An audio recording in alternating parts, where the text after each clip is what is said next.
Welcome to Roll for Crit Spotlight. I'm Jonathan Estes. And I'm Will Keeler. A Spotlight is the series in which we invite designers and other members of the tabletop gaming world to talk about their experiences and the industry itself. Very excited today. We have a guest who we are fans of his games. He is the president and lead designer at Everything Epic, where he has produced games including Secrets of the Lost Tomb, Big Trouble in Little China, and the upcoming Metal Dawn and Rambo. Chris Batarlis, also a fellow New Jerseyan, welcome to the show.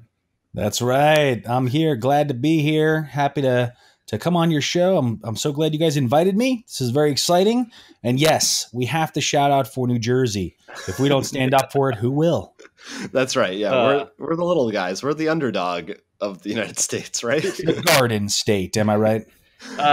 We'll keep an eye out for those gardens. Except that Will, of course, is a transplant from California, so he could be a secret trader. But my parents were from New Jersey, so it goes back around. Okay. Listen, there's only a couple of states where you don't pump your own gas. New Jersey's one of them, and I believe California is the other. So hey, we can't be that different. Am I right? Oh wow, we have a lot in common.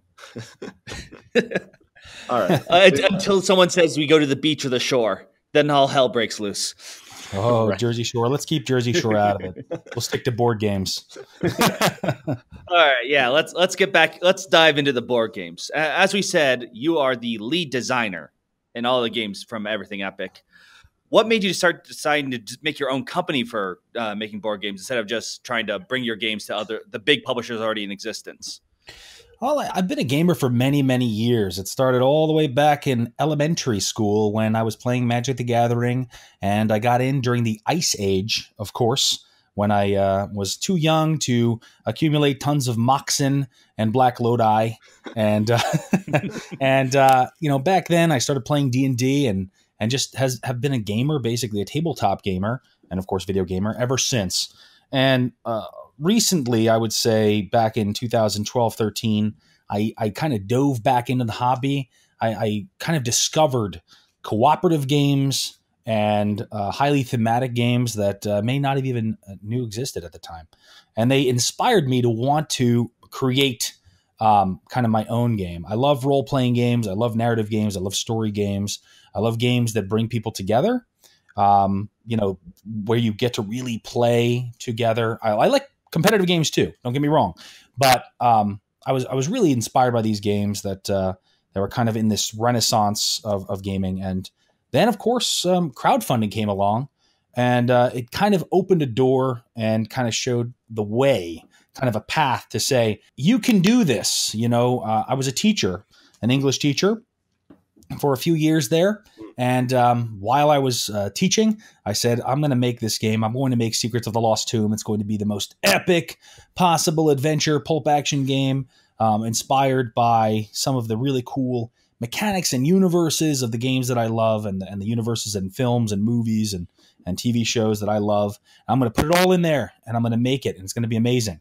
14 boxes of product later, as you guys very well know, we insanely committed to making amazing amounts of stuff, epic amounts of stuff, and we did it.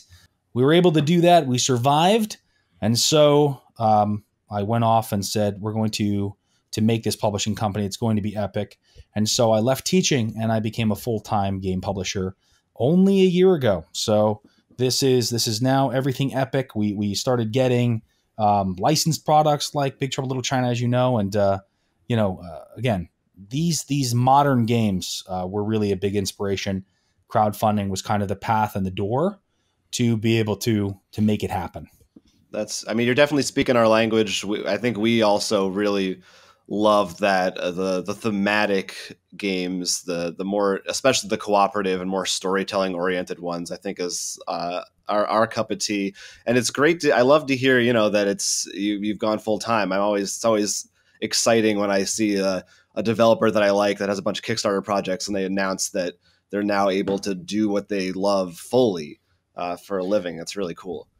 Yeah, definitely. In fact, I actually just looked this up last night that your Kickstarter was actually the first board game Kickstarter I backed for myself, being the second board game Kickstarter. The first one was actually a game for Jonathan. And this is before I realized Kickstarters might not arrive when they say, because it was supposed to be a Christmas present. I think it arrived in May. Oh man, something like that. Yeah. Yeah. I mean, Kickstarter is a very special, interesting place. It has evolved a lot even since I got there. And I was there, I mean, I would say a decent amount of time ago. It's been almost 5 years now, and it has really changed and evolved since then. I'm really glad that I was able to join Kickstarter when I did, because it really makes a difference compared to how Kickstarters are now. But again, really appreciate your support. You're one of the reasons why Everything Epic exists. So we always really appreciate that. It all comes full circle. It does. So yeah, you've had a lot of success on Kickstarter. Now your company that exists because of us in part is called Everything Epic. And the size and scope of your games, I would say, accurately reflects that moniker, with the possible exception of the micro game Raiders of the Lost Tomb. Do you maybe you could talk a little bit about that game, and do you think that you would ever go back to a smaller kind of game, or is really your approach to do these big epic games? Is that really what you're into? Listen, we love big epic games. Our company's called Everything Epic. We take design submissions now. So, I've designed a lot of our games. I have a lot of hand in the games that we create. We've signed designers, and I help them, basically side by side, whether my name is on the front of the box or not. I'm there to help to make the game as epic as it can possibly be. Raiders of the Lost Tomb was a fun little cute project that kind of we did while we were building Secrets of the Lost Tomb and making it as epic as it could possibly be. Mm-hmm. And yes, the answer is yes. We are creating other games that are smaller. Not every game can be a very expensive, big boxed miniatures game. There can be epic thematic narrative games, or epic games that tell stories while you're playing them, games that feel like you're in that theme that they are trying to represent, that can be smaller, of course. But again, I think what Everything Epic tries to do is, and what our moniker is, and what our motto of the gamer, by the gamer, and for the gamer is that we want to make games that gamers want to play, that tell stories, that bring people together, that you can laugh and enjoy yourself in, that you can immerse yourself in, that are not there to stress you out. They're there to excite you and to really get you into that world and universe that we create. So we do have some really cool projects coming up. Some of them are unannounced, some of them are new. So yes, there will be all shapes and sizes of games, some small and some even bigger than you've seen before. Whoa. Yes. It's intimidating, but I look forward to seeing what that means. So I'll get into a little bit of your design process. Specifically, you've worked on several of your games with Jim Sammartino, who's also the art designer at Everything Epic. And I was wondering what your process is like in terms of that collaborative design, what the challenges and benefits are like working with others versus working on your own. Yeah, Jim Sammartino has been a friend of mine for many, many years. He's one of my best friends. He decided to join the project because of his art background. He had a company called Ninjace back in the day that he was creating basically cool custom t-shirt designs, stuff that looked like armor and stuff that looked like really cool. I would almost say epic, really cool t-shirt designs that kind of got him really into doing graphic design and art. And he always had like an eye for doing artwork, and he loved games. So it was like a perfect synergy. He was also a Magic player from back in the day, and a gamer.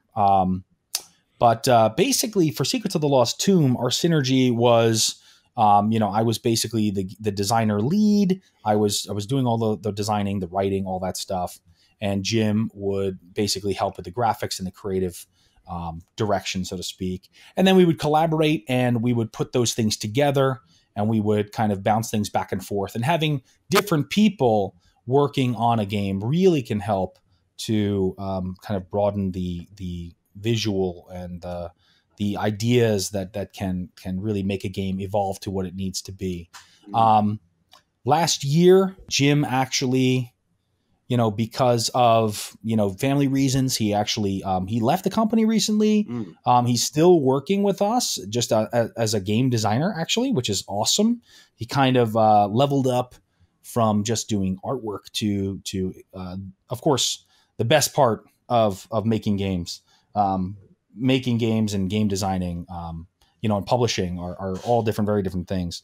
So he's now basically doing full-time publishing, game designing for Secrets of the Lost Station, while he, has his own regular day job and his family and everything. So, but the dynamic with working with other designers is very, very interesting.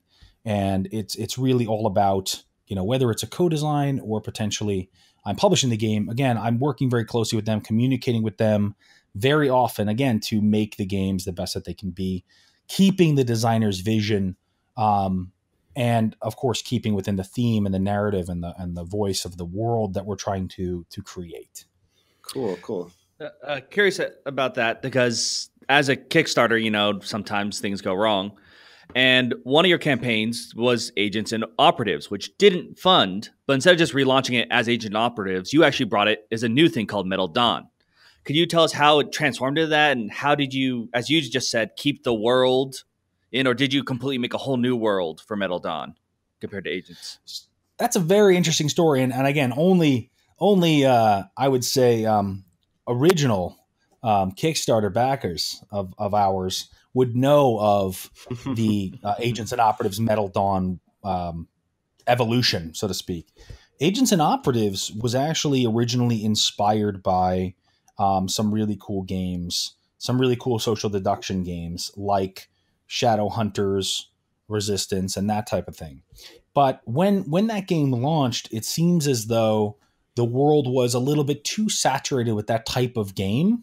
But we loved the world, we loved the universe, and the idea of having these spy characters kind of fighting off these other spies. But, we just said, what, let's take it one step further. And I have another company actually called The Game Theater. And The Game Theater is kind of my second love, where it's kind of, it takes tabletop, live action role playing and board games, melds them into live immersive events in New York City, in Pennsylvania, in New Jersey, all over.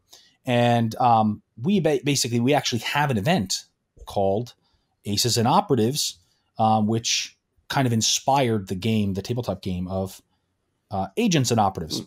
We had another event called Dominus Down, which was about an evil satellite.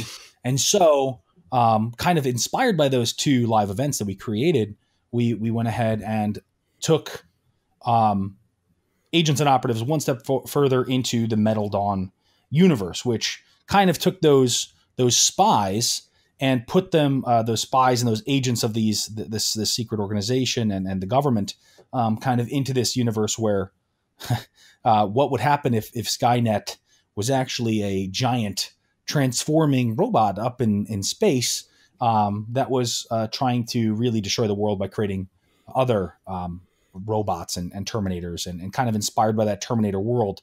But hey, hope is not all lost. Nuclear bombs are not all set off yet. We can still stop this. We had a little bit of a tip-off. So that's where the players come in and they control these agents, these divisions. And it's an interesting way to kind of revitalize the world and create an interesting new strategy game. So that's, believe it or not, that game, Metal Dawn, is just finishing printing next week, which is really exciting. It's going to be shipping in finally, so we can have it shipped out to all the backers and hopefully have some for Gen Con. So that would be nice. The game theater you talk about, is that actually where Nightfalls was born? Because I didn't hear about that, your mega board game that can have 32 players. Yeah. So if you want to talk about epic, mega gaming has been around for a while. And if you've ever heard of Watch the Skies, Shut Up and Sit Down has actually done a really good video on Watch the Skies that a lot of people have seen. And it's called a mega game, right? A mega game is basically like a giant board game where you can have usually around 30, 40, 50, but you can have a lot. You can have 70, 80 more players play this giant game.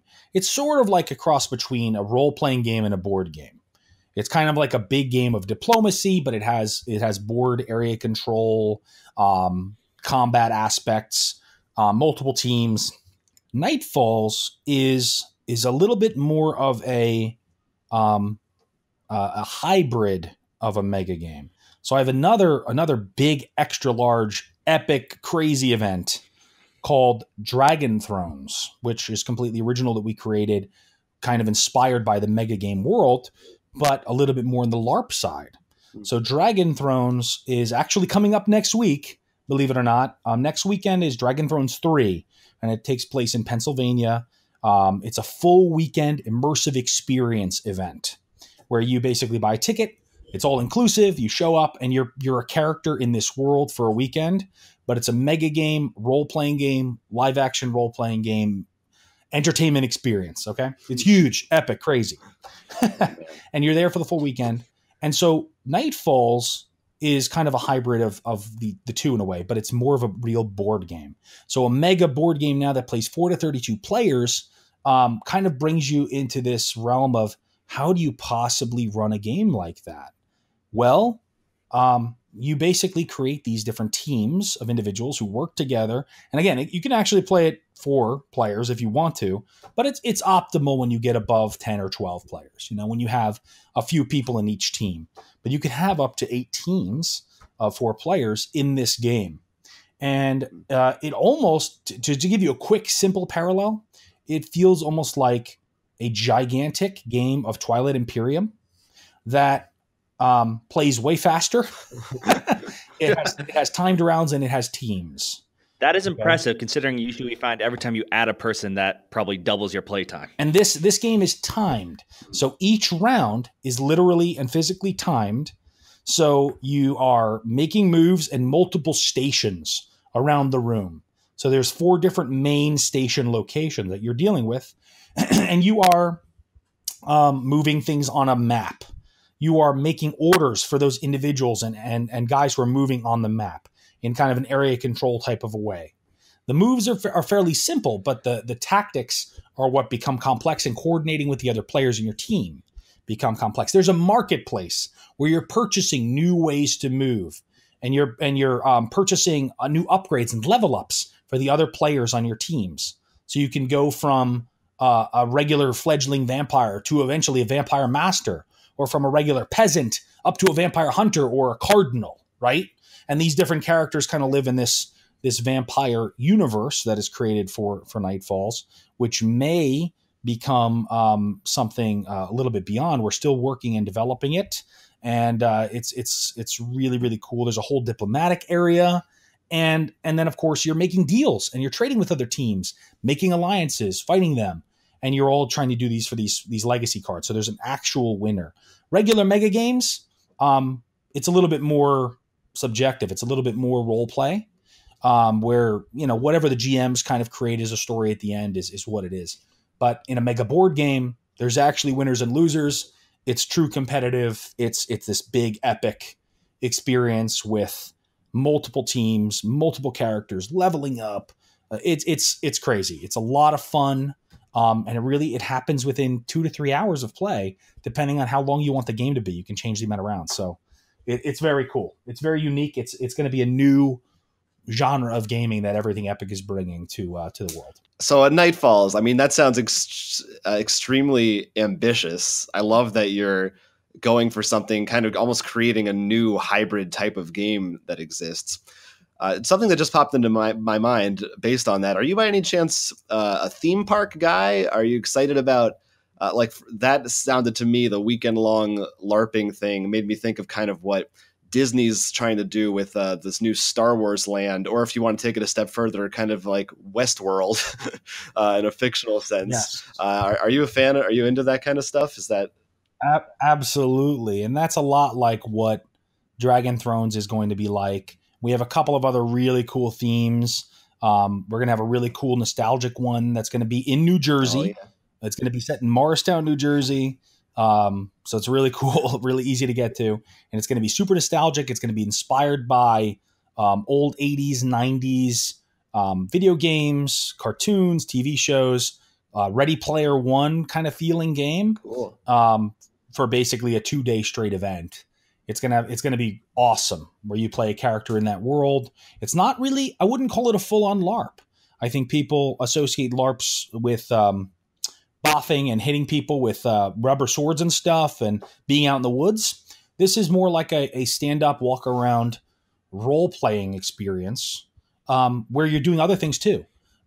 So in our events, you'll be questing, you'll be going. So in Dragon Thrones, you go around this big, gorgeous castle campus where you explore and you're finding clues and you're finding different quest items and you're then coordinating. But then you're in the mega game, which is the big board game aspect, and you're making choices and working with your team to one up and do diplomacy. And these mega games and these immersive experiences really kind of take gaming to a next level. Mm-hmm. But you don't have to be, I'd say, like an alpha gamer to be able to join them. Anybody can, as long as you kind of love the theme and the world that they're in. There's a lot of opt-in, opt-out parts of them, so you don't have to be a super expert. Awesome. You say Ready Player One. I don't think it's a far stretch to see you as the guy who, with his 80s trivia knowledge, to make this long, complicated puzzle, slowly making your way to the end. Hey, listen, it's going to be awesome. So we'll have to talk about seeing how to get you guys in. I think you're going to love it. So we'll have to talk about that a little later, a little game theater action. Oh, definitely. Oh, yeah. We're on board. So I want to take it back smaller now, scale it down a little bit, back to your normal sized board games, so to speak. Specifically, the license schemes that you've been working on. Big Trouble in Little China and also the Rambo, the board game. And what your approach is to a licensed game, because from our perspective, one of the things that I think we loved about Big Trouble in Little China is it really felt like you took everything that you would want about that movie and managed to fit it into one game. What is that process like versus, some companies I see take an approach where maybe it's just one aspect of a game, or of a property, I should say. Just one thing that people like X-Wing is just one part of Star Wars versus all of Star Wars. And what is it in general like making a game based on a licensed property versus one of your own design? Well, you know what? I've been a huge fan of Big Trouble in Little China my entire life, and so was co-designer Boris Polanski as well. We love the film, forever, right? And when I tackle making a game, it's almost challenging to want to leave, your favorite parts out. And when I look at it, I say, what are people going to really want to see here? What are they going to love? And what do I love about the universe of Big Trouble in Little China? And it just so happens that Big Trouble in Little China lends itself so well to making a board game. I guess we saw this differently than, potentially others did. Speaking about, Legendary, the card game that came out, that was Big Trouble in Little China. And that came out a couple years back. And, when we saw that game, we were already making our game. But we said, this game, first of all, it has to be a cooperative game. It could have an overlord, but, I feel like the players should be playing together. We started from the process of saying, how do we make this world come alive with all of the favorite best parts of the film and make it feel unique, like you're entering that world? There's a lot of different aspects, a lot of ways we could have approached it. We could have made it like a scenario based type of game where you set up a specific amount of tiles and you're exploring through those tiles, but we wanted to create Little China and make it so that you're in that world. And how do you take that one static board and make it not redundant for a narrative based story game? How do you make it feel fresh and unique? Well, you build upon the world that the movie did not necessarily get to go on the adventure of. So all of those other characters, they must have been doing things, maybe offset off the frame, so to speak, What about the different potential things that can happen before and after the film? How do we add those things in, but also keep it fresh for the fans who know the movie by heart, but remind them of all their favorite nostalgic parts. And you kind of take that kind of that baseline, that root, the kind of foundation, and you build upon it. You find mechanics that can complement that story, complement the world you want it to be in, and make it so that players can feel like they're in that world, and try to add 10 billion different mathematical calculations into the game as well. You try to say, what's the most important thing that we want players to get from this game? What's the most important feeling that you should have? What kind of choices should players make? What's the most important thing?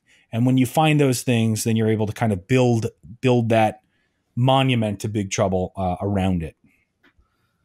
Yeah, I think you guys did a great job. We're fans of the Legendary games in general, but my favorite thing whenever I like a property that I love is being adapted into a game, the thing that I always want is really that big experience where I can play with my friends and be guys moving around a board and not just, really encompass that entire theme. I love that. Yeah, I definitely feel like with Big Trouble, we bring up Legendary. I think for Legendary, Big Trouble was put into the Legendary game when you had Big Trouble. Sure. And put that, like, it was the other way around.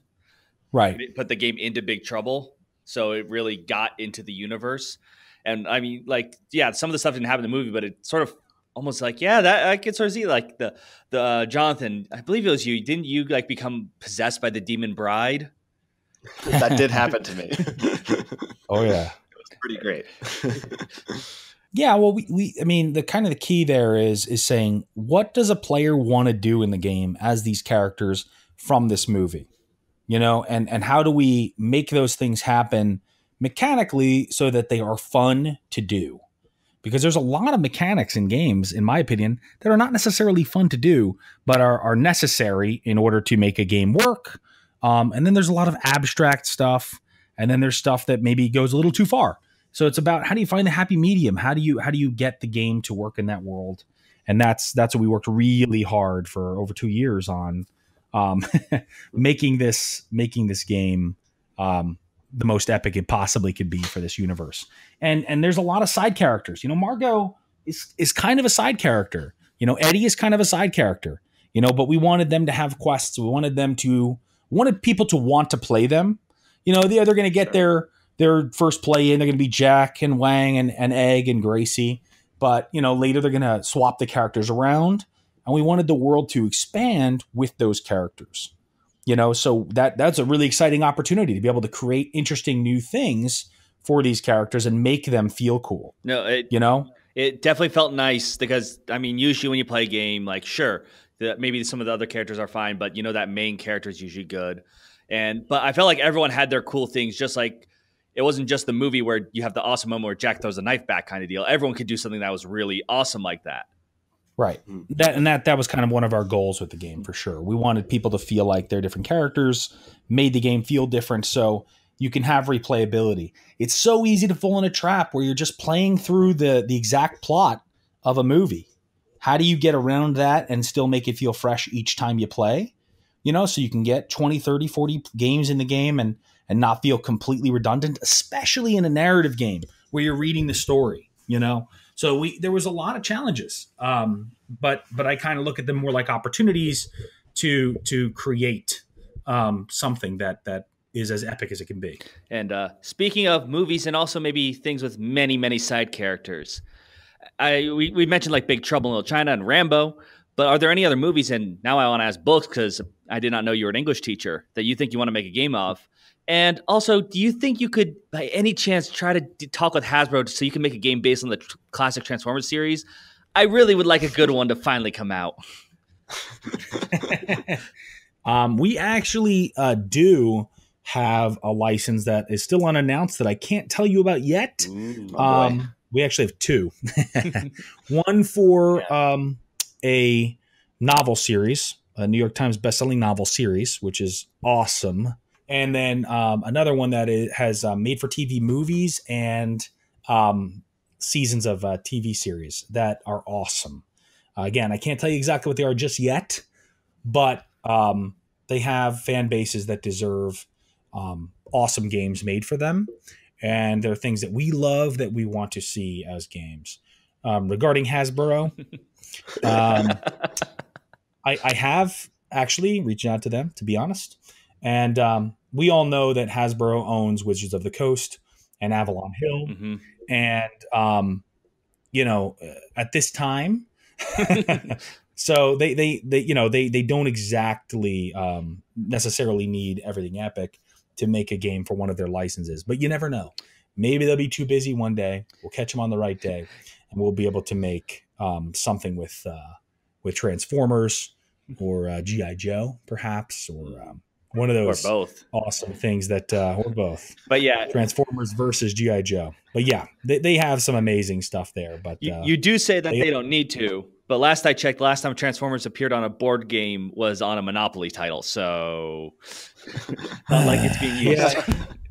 Listen, Monopoly, it has a bad rap, and it's kind of rightfully so in a lot of ways, but it's also the world's best-selling board game of all time. I'm not saying it's the worst, but I'm also just saying it's not a game specifically made for Transformers. Oh, no doubt about it. I own Indiana Jones Life myself, just because I'm a huge fan. But getting Lucasfilms and Disney to give me Indiana Jones, well, you never know. Oh, man. It could happen. Hey, Secrets of the Lost Tomb kind of has a lot of that Indiana Jones DNA in it, though. It sure does. It sure does. It beats with the same drum. I think that's the next best thing that you can get out there right now, to be honest. Sounds like exciting projects coming up. Can I make a guess? Is the book series Eat, Pray, Love? No. All right. No, it isn't. I just thought I'd throw that out there. Just a thought. All right. So correct me if I'm wrong, but it looks like 2018 is going to be the first year that Everything Epic is putting out more than one game. Well, we had a couple of years there where we were putting out so much Secrets of the Lost Tomb. It was kind of outrageous.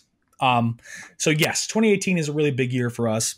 We have, Big Trouble in Little China, the game, Metal Dawn, Coma Ward, which we haven't mentioned, I don't think, yet today. No, we have not. Coma Ward, that is going to be coming out very soon as well. That should be done at the end of July, which is really awesome. I don't know if you guys know a lot about Coma Ward, the horror board game, but it's actually an 18-plus game. It's very scary. It's got a lot of interesting subject matter. It's not for children, but it is a very interesting thematic game, very cool narrative, really awesome atmosphere of waking up with no memory from a coma in a hospital and not knowing where you are and what's happening. It's inspired by, of course, awesome games like Betrayal House on the Hill and Secrets of the Lost Tomb, but it is mechanically quick and fast-paced and thematically really, really cool and interesting and horror-filled and super, super unique. Like, I can't even describe how unique each phenomenon is in the game.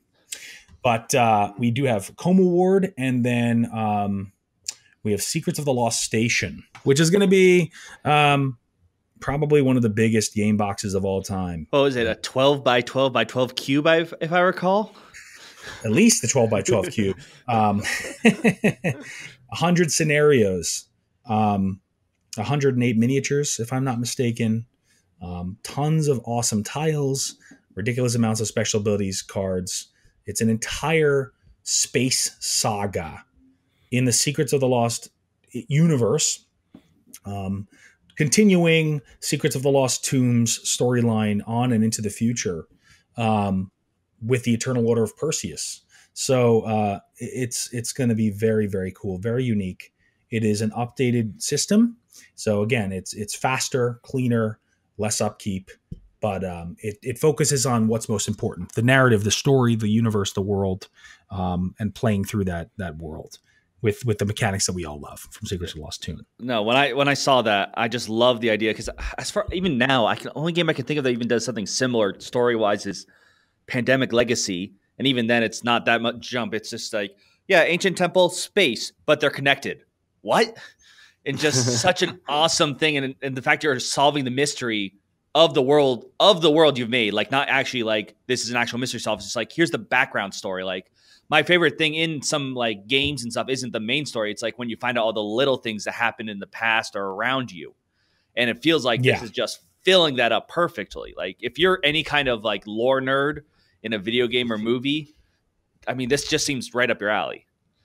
And oh yeah, Jim has been working day and night, well over 40 hours a week, to be honest, writing these stories, editing them. We have a team. They just finished recently, which is awesome. Thank goodness. We had a team of over 8 writers working on this game with Jim to complete these 100 scenarios in a reasonable amount of time, so that this game can come out. It's not going to be a game where there's going to be a billion expansions. This is a game similar to like how Gloomhaven did it, so to speak, where the whole universe is going to be there. You don't have to go and scour the universe for expansions that you missed out on, that you couldn't get. It is going to be an epic experience that you'll be able to enjoy for a long time with yourself, with a group, where you'll be able to progress and see so much that we've created in this amazing world. So we're really excited about it. The miniatures are beautiful. They are 10 times better than our original miniatures. And we've learned a lot and come a really long way since then. So yeah. Speaking of Secrets of the Lost Tomb, I was a little curious with the Eternal Order of Perseus, that protects this temple and the world from very dark things. Do you think you would be a member of this order, or do you think you'd be tempted by the power that like hides in the temple or station? That's a good one. Well, I think I would probably be a member of the order, but I would check things out every now and then to hook myself up with a little bit of that magical essence of artifact, if you know what I mean. You mean like the sword that you've told us to try to get from the Samurai, which we are still unsuccessful for. Our dice always become cursed then. Just then. Oh, man. The sandworm. And I think like even half our games, it shows up in the first like 4 rooms that are revealed too. So it's always right in the beginning, like, here I am.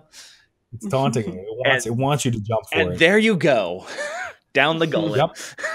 Yep. The cool thing about Secrets of the Lost Station compared to Tomb actually is that the tiles in Tomb are kind of like a roller coaster. They'll pull you and push you into interesting places, and things that happen are crazy and off the wall and fun and nutty. And you're going to see a lot of crazy, fun, unique things in Station as well. However, instead of the tombs just triggering things upon you as much, you will be able to control things in the station and use them for your strategic and tactical needs as you play the game.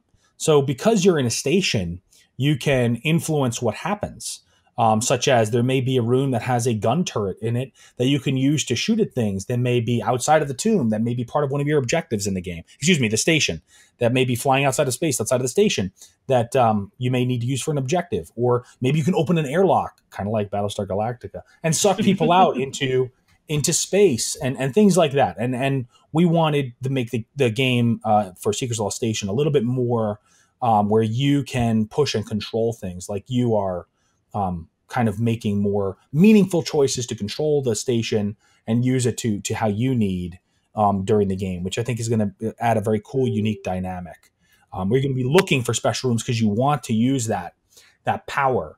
But the reason why it's not easy to find is kind of a part of the story. So you'll have to see this epic, crazy station. I mean, that makes perfect sense. When you think of, we brought up Indiana Jones or other things. Usually the traps happen to work in their favor. It's not like, okay, we're going to pull them in. When you think of more of the space station, the infiltration and maybe more hacking because technology and stuff. Meanwhile, Magic's just like, you'll see what happens. Well, I don't know. Right. But yeah, that definitely, and that would be really awesome because thinking about like how you might like, I know there's a place that I can control that gun. We got to find it. Like we sort of have that in a couple of the rooms. It's not as big in Betrayal when I can think of it. Like maybe you're like, I need that room. But so like something that could be that kind of effective, knowing that you need to search for that, could be really. Betrayal is a much lighter, version of what Tomb is and what Station will be. Station definitely tones down some of the upkeep stuff so that you can play the game and enjoy the best aspects. Betrayal is like, well, I'll get a bonus stat. It's a lighter game. You're going in there because I want a +1 strength. That kind of thing. And don't get me wrong, I love Betrayal House on the Hill. I really love Betrayal at Baldur's Gate, and I can't wait for Betrayal Legacy. Yeah. So I'm a gamer, and a game publisher. I love games. I don't know. I own a ridiculous amount of games, like I'm sure you guys do too. And I can't wait for Betrayal Legacy. That looks awesome. No, I'm definitely excited for that. Partly because I'm curious to see if it fixes some of our bigger problem with the randomness that can happen. Sometimes you're just like, I just need a way out of the basement. Oh my God, please. Take the lake. It goes into the ceiling and goes out into the roof. Yeah, we've definitely had a bit like a love-hate relationship with that game, but very excited for Legacy as well. Really want to see what they do with that. Yeah. Would you think you'd ever design a Legacy game? Is that something you're interested in at all? The Secrets of the Lost Station has some Legacy aspects, actually. Okay. You're going to see what's going to happen there, and they're going to all be a part of that saga. So don't you worry. I don't like to use the Legacy term too much because I think people get afraid of the fact that you're going to be ripping stuff up, and I'm opposed to that. I don't think that's necessary. Just put it to the side, and use it later. You know what I mean? You can use cards and tokens to influence parts of the game without having to throw things away or use stickers, right? So you'll see that in Secrets of the Lost Station. You'll see that in Coma Ward. Each phenomenon, which is a scenario in the game that will occur partially through your exploration of the hospital, is a sealed tuck box that has all of the components needed for that particular scenario, which can be replayed. You just reset the tuck box, but each one is sealed. You don't know what they're going to be. They're all unique and very interesting. So you're going to see a little bit of that there. And I'm going to start calling it a self-expanding game. There you go. Rambo the board game also has that as well. So Rambo the board game it's not Legacy. I call it Legacy-esque or sort of like a Legacy. I don't know. It's more of a self-expanding game where the more you play, the more stuff unlocks, which will influence how the gameplay will work and changes how the gameplay will go. By unlocking new loadouts, guns, tactics, potentially new characters, things like that as you go through the game. I'm glad that you brought up Rambo because I think that's your one upcoming game we haven't really touched on too much yet. And as someone who I have seen First Blood, but I have actually never watched any of the other Rambo movies. So compared to Big Trouble in Little China, which I knew pretty well, looking at that game, it's hard for me to discern what's from the movies, what's new, how much is in there. Could you speak to what that game is like? Was your design process for that similar to Big Trouble? And how do you think someone like me, who's maybe not as familiar with it, will get involved? And probably considering, unlike Big Trouble, has a lot more in the movie department. A lot more, yeah. Yeah, I mean, absolutely. I mean, listen, Rambo is, I think, a very awesome classic series of movies that First Blood especially, I think, is a well accepted and a movie that did very well, that people really like. And they like it because it has a very emotional aspect that is realistic to some and kind of explores what it's like to come back from war. But for a game, it can explore what it's like to be in situations that are survival situations where you need to use tactics, weapons, different strategies to attack a specific situation.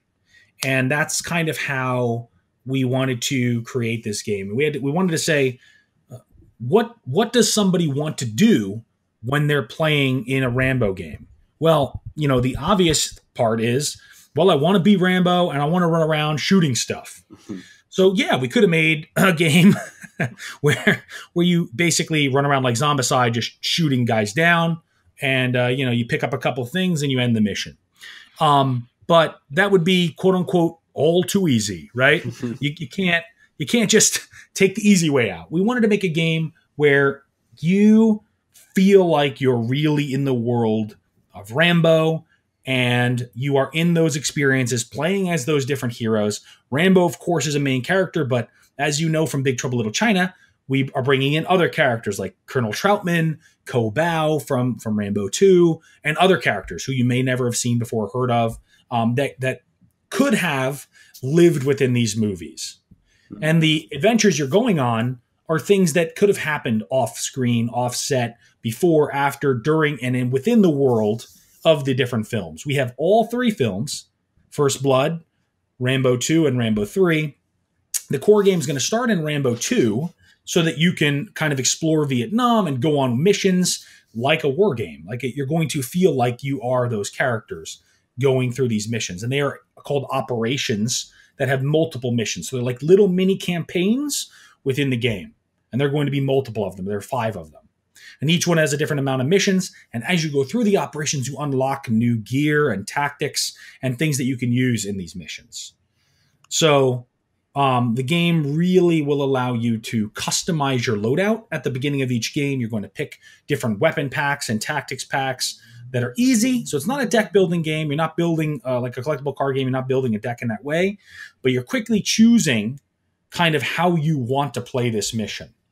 So you can go ahead and play the mission multiple times and do it differently depending on just how you feel today, depending on how you want to play it with the other players. So you can synergize and play cooperatively. Some people might say, but wait, Rambo, he's usually by himself. Well, he wasn't always by himself. He had a squad called the Baker team back in the day in Vietnam, and he worked with them, and he was a Green Beret, and he had friends. So he knows how to work with others. So you can play it fully solo. You can just play as Rambo or one of the other characters and just go through the game that way. But you can also play in squads together, and you're going to work through the missions. One of the cool parts about the game is the unknown. When you're going through a jungle, when you're going through a forest, when you're going through a desert, and you have enemies there, you don't know where they are. You can recon them, and you can try to have an idea that they're in this area, but you need to explore to find out. So as you're going through the map, you're basically going through fog of war, and you are exploring these different enemies, and you're spawning them as you go. And the AI of the enemy changes with the mission, and what they do and how they react might change depending on how you're going through the mission. You can go fully assault and just go around shooting everything, but then your alert meter will go up, and you'll begin to lose stealth. You can actually go in all stealthy if you want. I know people are like, oh, when is Rambo stealthy? He's stealthy a lot in the movies. Yeah, and he also blows up a lot of stuff. It's all about the situation. So that's the quick gist of the game, but there's a lot of cool tactics and strategic ways of going about the missions, of customizing your character. But while you're playing, we wanted it to feel like you were in kind of this war situation. We wanted it to thematically make you feel like you're making these good decisions, that you're making meaningful choices while you're playing the game in the world of Rambo.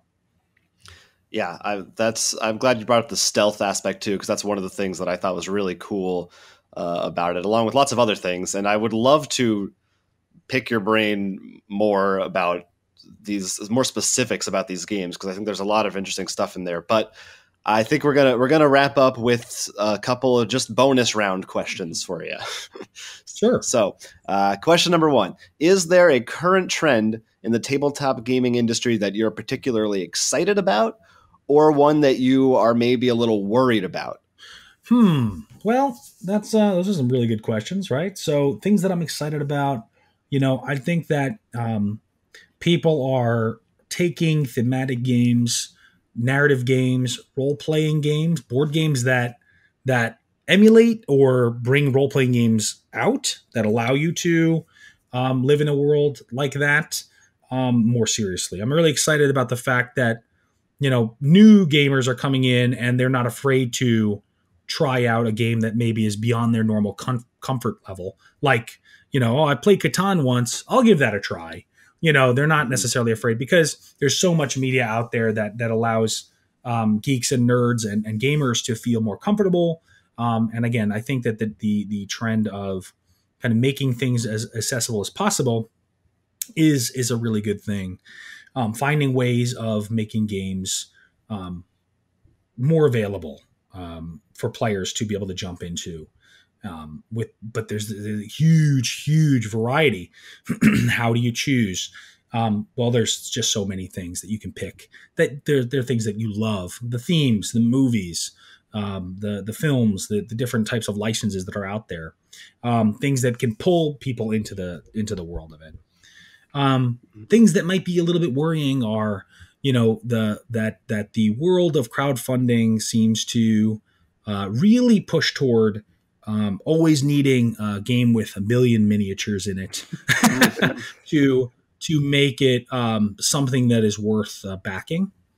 I think that there's a lot of companies out there that have lots and lots of investors and lots of money in the bank, so to speak, where they can invest a big giant chunk into putting up a Kickstarter and promise a lot of stuff, and that it's almost like companies that potentially could use that crowdfunding to make games the best that they could possibly be. They may be pushed to make things that they may not need, and make people think that they have to have a specific thing like 180 miniatures in their game to make that game awesome. But that's not necessarily true. There's a ton of awesome games out there that don't have that. That we want to make sure that we can show that a game can stand on its own 2 feet with epic miniatures, with epic stories, with epic gameplay and epic mechanics. But it's not just about that. It's about the game and the full experience all together.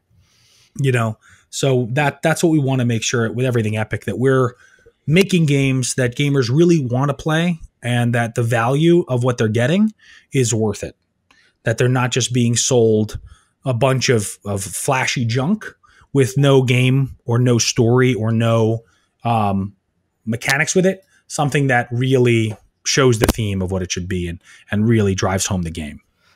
Yeah, I mean, we look at a lot of Kickstarters every week, and it's definitely there's definitely very positive and very negative aspects to it. But there's still plenty of great projects, and there's no question that it's changed the industry. And I think we both think overall for the better. Mm-hmm. Oh yeah. Yeah. And then final question, can you recommend one game that you're playing right now, or just a game that you think more people in general should be playing? Well, other than, of course, Big Trouble in Little China the game and all of our games, one of my favorite games that I've been playing that I'm buying all the expansions for is Mansions of Madness 2nd Edition. I love the game.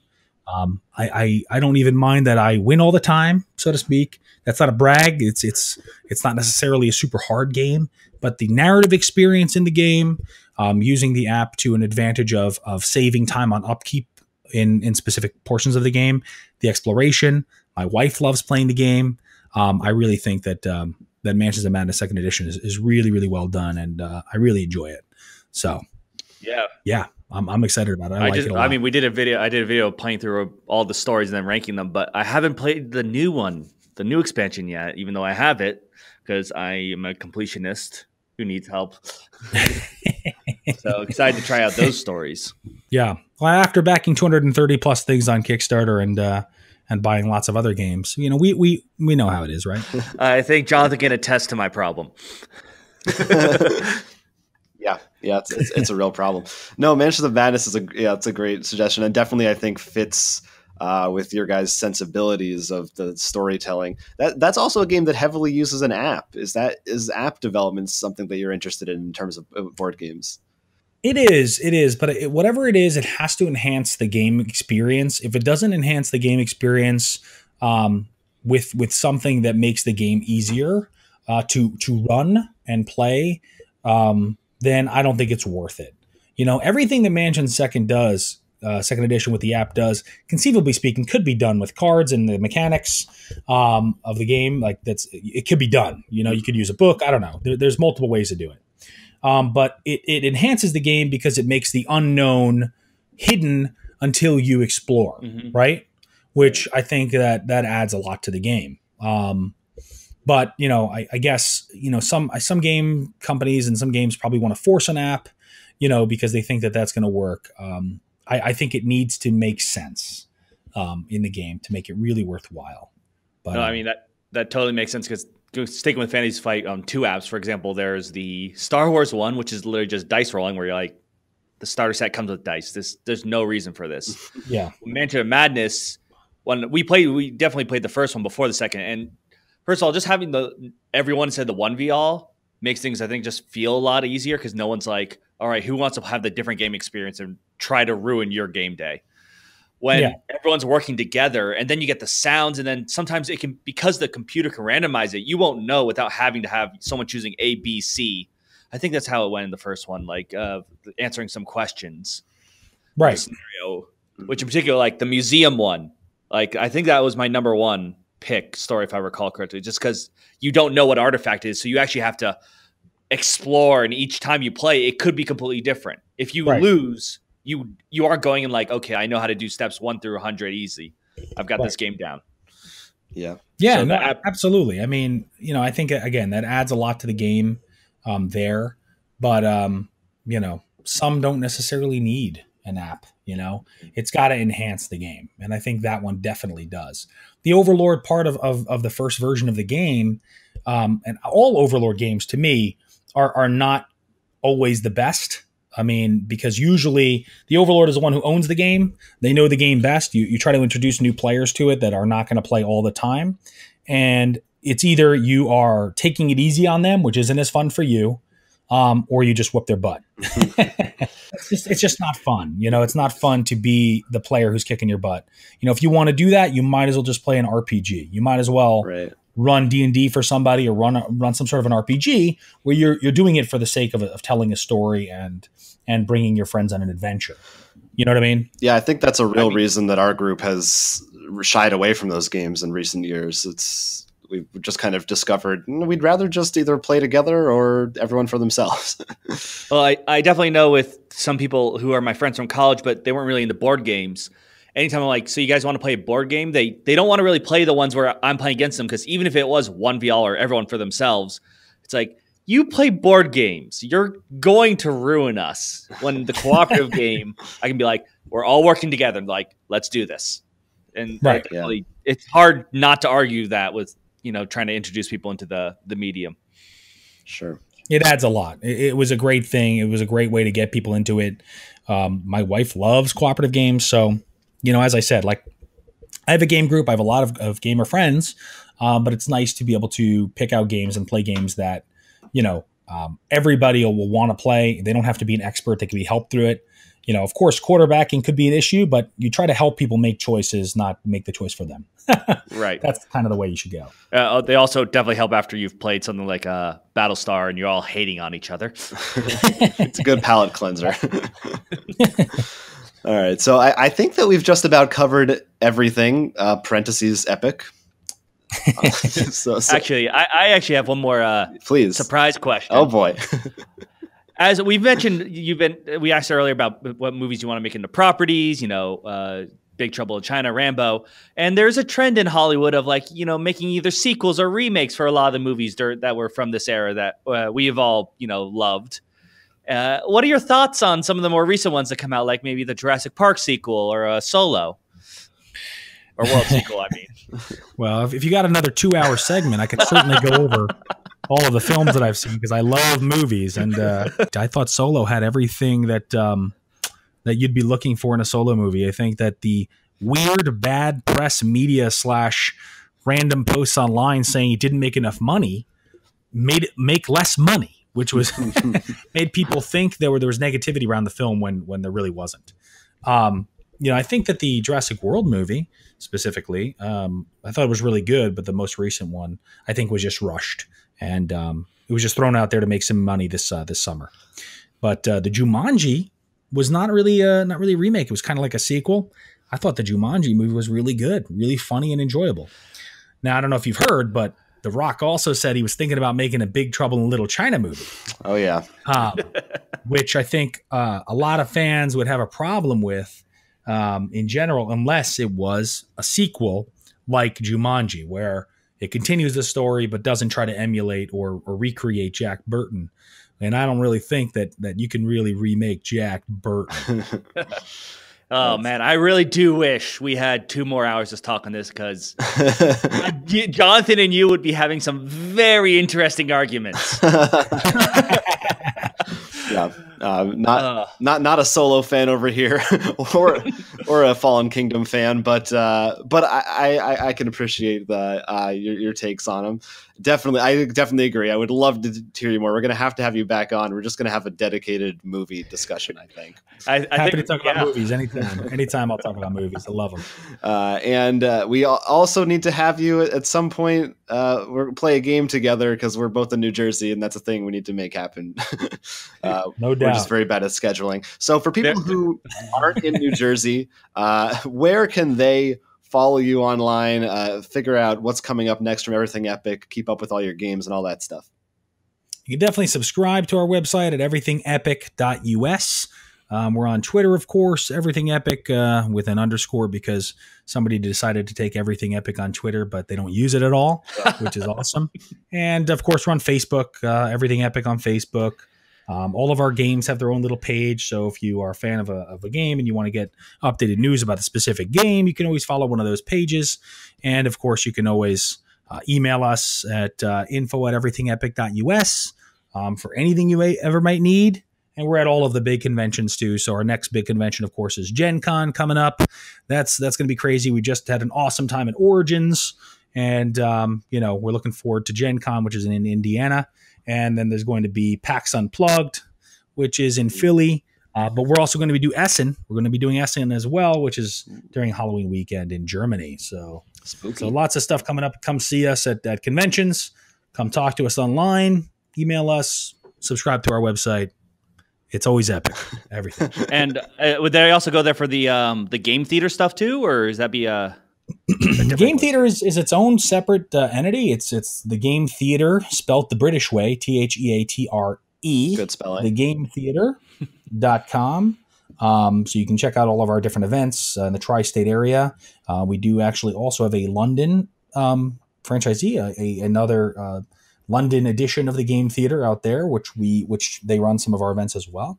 And for the big mega game experience coming up next weekend called Dragon Thrones, you can go to dragonthronesgame.com, which is also linked through the Game Theater, and check out some really cool, immersive, unique, fresh gaming experiences, pretty much for anybody who wants to escape kind of into that world, like the Westworld type of an experience. If you want to get away and kind of live in the world of Game of Thrones and Lord of the Rings, that's what Dragon Thrones is all about. So it's a lot of fun. All right, we do want to escape for sure. Every day I want to escape a little more after I check my Twitter feed. So thank you for that. Thank you for joining us. If you want to follow us online, you can go to rollforcrit.com. Subscribe to our YouTube channel, Roll for Crit, or on Twitter at Roll for Crit. For links to more shows like this coming up and all kinds of other fun videos. We'll also be heading out to Gen Con and PAX Unplugged this year, so hopefully we'll see you there. But for now, I thank you for joining us. Our guest has been Chris Batarlis. Really happy that you could stop by. Thanks a lot for having me. I really appreciate it. Great chatting with you guys. All right, and until next time, I'm Jonathan. And I'm Will. And this has been Roll for Crit Spotlight. Don't forget to click that like button and, of course, subscribe for even more excellent videos. I subscribed and now I'm rich.